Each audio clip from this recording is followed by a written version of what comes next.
ভিডিওর পরের অংশ নিয়ে ফেরত এলাম। এবার আমরা কোশ্চেন নাম্বার 4 করব। 4 এর রোমান 1 বলো যে একজন দুধ বিক্রেতা জল মিশ্রিত দুধ প্রতি লিটার 11 টাকা দরে বিক্রি করে 10% হারে লাভ করে। যদি বিশুদ্ধ দুধের প্রতি লিটারের ক্রয় মূল্য 12 টাকা হয় তবে জল মিশ্রিত দুধ আর জলের অনুপাত কত, এটা জানতে চেয়েছেন। তো ধরা যাক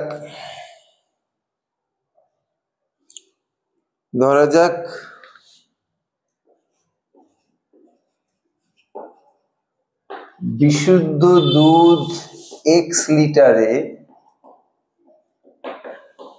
y লিটার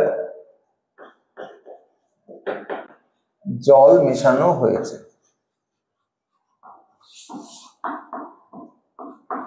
এটা প্রথমে আমরা ধরে নিলাম। তাহলে এবার ব্যক্তিকে তো বিশুদ্ধ দুধ 12 টাকা প্রতি লিটার দরে কিনতে হয়েছে, তাহলে তার বিনিয়োগ কত? তাহলে বিক্রেতার বিনিয়োগের পরিমাণ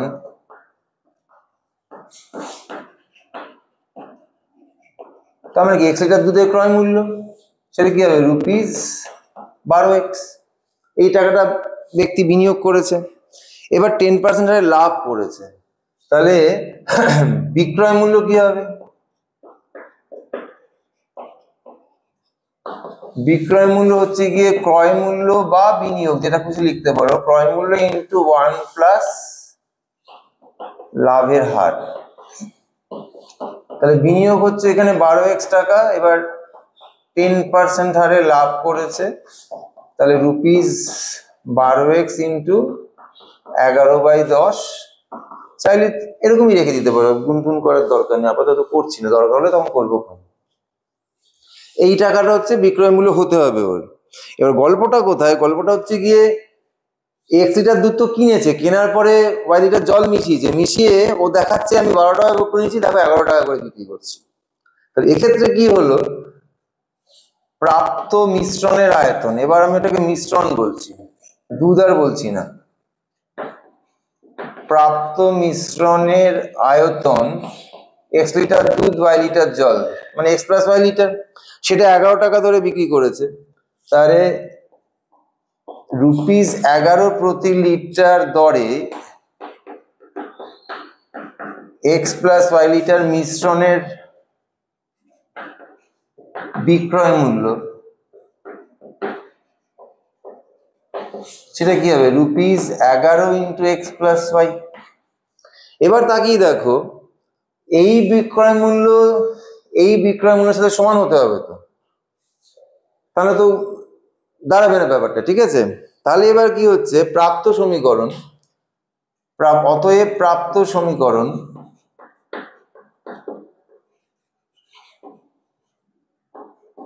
কি হবে?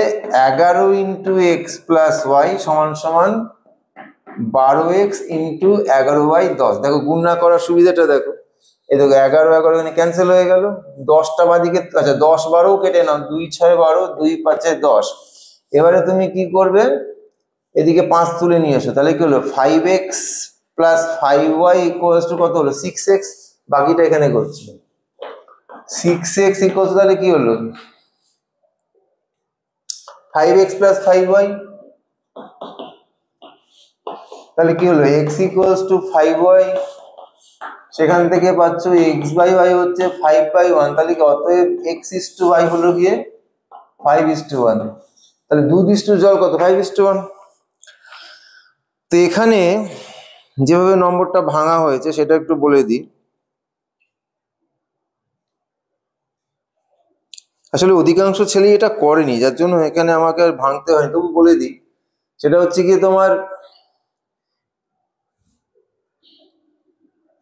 এই যে বিক্রয় মূল্যটা বার করলাম আমি,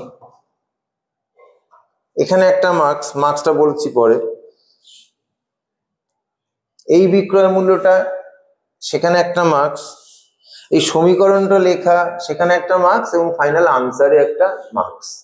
তাহলে আমি যেটা করতে পারি সেটা হচ্ছে গিয়ে, এইটাতে 2 মার্কস, এটাতে 1 মার্কস, এটাতেও 1 মার্কস, 2 1 3 1 4, আর এটাতে 1। এইভাবে 5 মার্কসের একটা বন্টন আমি করতে পারি। ঠিক আছে, গেল এটা রোমান 1।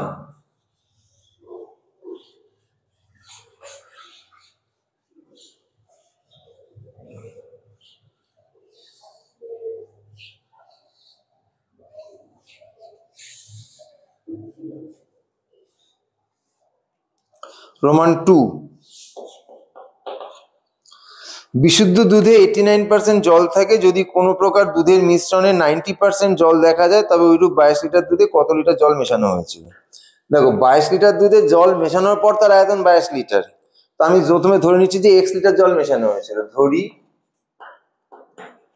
x লিটার জল মেশানো হয়েছিল। তাহলে পূর্বে মিশ্রণের আয়তন ছিল কি হবে?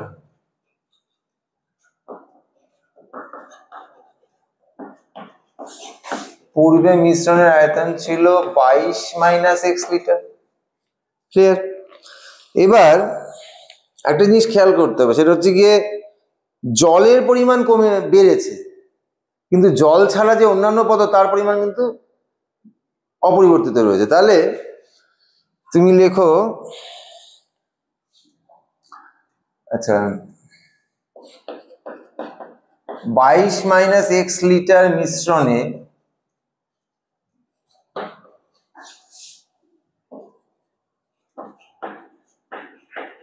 জল ভিন্ন অন্যান্য পদার্থের পরিমাণ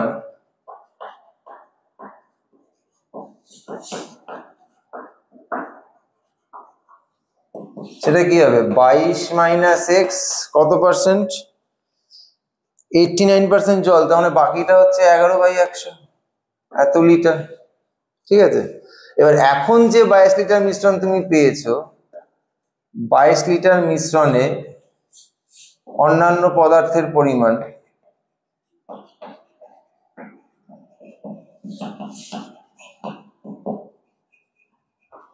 সেটা হচ্ছে 22 ইন্টু, এখানে 90% জল আছে, 10%, এত লিটার। তাহলে এই দুটো পরিমাণ তো সমান। তাহলে কি প্রশ্নানুসারে 22 minus x into 11/100 equals to 22 into 10/100। এই দুটো 100 বাতিল করে দাও, 11 দিয়ে 22 কে কেটে দাও, তাহলে কি হলো? 22 মাইনাস এক্স, এখানে হলো ওই 20। তাহলে অতএব এক্স ইকুয়ালস টু কি হলো? 22 মাইনাস 20 মানে কত? 2। তাহলে উত্তর হচ্ছে, উত্তর লিখতে হবে কিন্তু, উত্তর হচ্ছে 2 লিটার জল মেশানো হয়েছিল।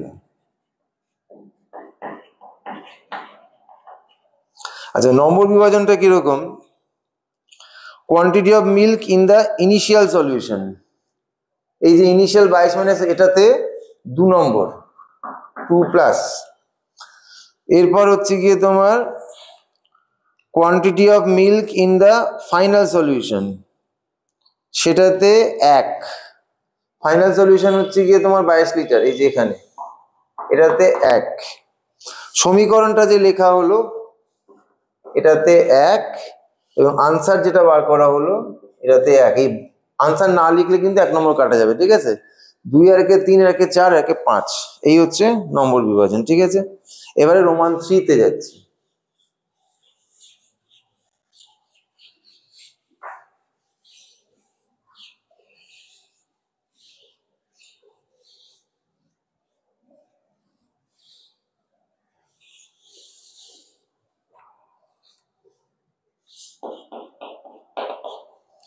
বলছে গ্যাসের মূল্য 10% বৃদ্ধি পেয়েছে, কোনো পরিবার যদি গ্যাস বাবদ মাসিক খরচ অপরিবর্তিত রাখতে চায় তাহলে গ্যাসের ব্যবহার শতকরা কত কমাতে হবে।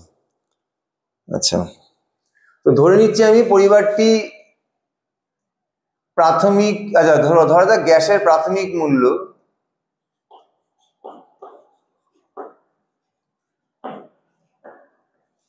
সেটা হচ্ছে ₹x পার লিটার, এবং প্রাথমিক ব্যবহার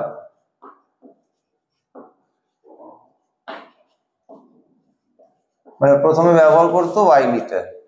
তাহলে অতএব খরচ কত হতো? গ্যাস বাবদ খরচ হতো ₹xy। এবার গ্যাসের মূল্য বলছে কত? 10% বৃদ্ধি পেয়েছে, তাহলে গ্যাসের বৃদ্ধিপ্রাপ্ত মূল্য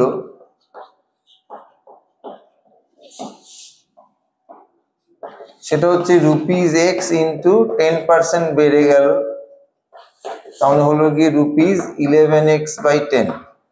এবার পরিবার এই এক্স ওয়াইটাকেই খরচ করবে, তাহলে পরিবর্তিত ব্যবহারের পরিমাণ তাহলে কি হবে? পরিবর্তিত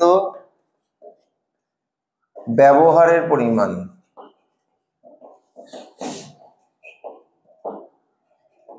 সেটা হচ্ছে খরচ যেটা রয়েছে এক্স ওয়াই টাকা, তাকে ভাগ করব বর্তমান দাম দিয়ে, এত লিটার, তার মানে কি হলো এক্স ওয়াই গুণ 10/11x লিটার, তার মানে এক্স এক্স ক্যান্সেল হয়ে গেল, 10y/11 লিটার। এটা হচ্ছে পরিবর্তিত ব্যবহারের পরিমাণ। তাহলে ব্যবহার হ্রাসের পরিমাণ কি হবে? গ্যাসের ব্যবহার হ্রাসের পরিমাণ আগে করতো y লিটার, এখন করছে 10y/11 লিটার, তার মানে হলো গিয়ে তোমার y/11 লিটার। এটা হলো হ্রাসের পরিমাণ। তাহলে অতএব ব্যবহার হ্রাসের হার, ব্যবহার হ্রাসের হার সেটা হচ্ছে হ্রাসের পরিমাণ লিখতে হবে, আমি লিখছি না, প্রাথমিক ব্যবহার গুণ 100%। তাহলে হলো গিয়ে ওয়াই ওয়াই কেটে গেল,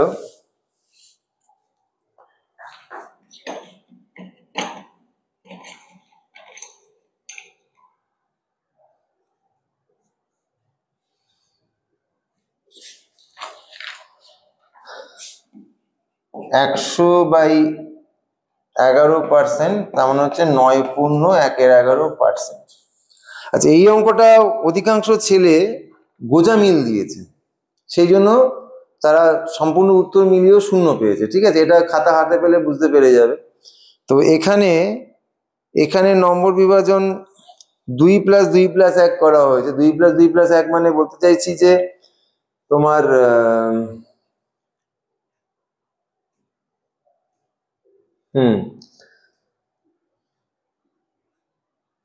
পরিবর্তিত ব্যবহারের পরিমাণ এটা বার করতে পারলে 2, ব্যবহার হ্রাসের পরিমাণ বার করতে পারলে 2, আর হ্রাসের হার বার করতে পারলে 1। এই হচ্ছে 5 নম্বরের বিভাজন। ঠিক আছে, তো এটা এখানে বন্ধ করছি, পরের পার্টটা পরের ভিডিওতে আবার নিয়ে আসছি।